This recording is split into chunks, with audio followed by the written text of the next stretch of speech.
Welcome to Luca is a Billionaire, where the only thing I invest in is your answers. In this video, I will show how to make ramen hot and spicy, only way.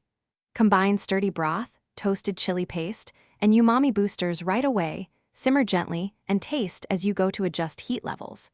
Use sambal, gochujang, or chili oil for layered spice, and finish with fresh aromatics for brightness.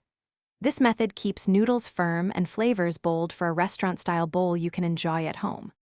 For a dependable spicy ramen, pick a rich broth and boost it with concentrated pastes and toasted chilies.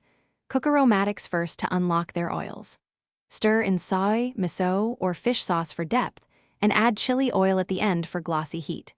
Keep toppings simple and textural so spice shines, and always taste to balance salty, spicy, and sour notes before serving for a perfect bowl every time. Master the technique by blooming chili paste in hot oil to extract flavors, then fold into the simmering broth for an even heat profile. Cook noodles separately on high heat to preserve texture, then combine briefly to marry flavors. Finish with an acid like rice vinegar or lime to brighten, and add crunchy toppings for contrast. Small tweaks at each step create a balanced, spicy ramen that stays satisfying until the last. Thanks for watching and please subscribe. It's the best investment you'll ever make.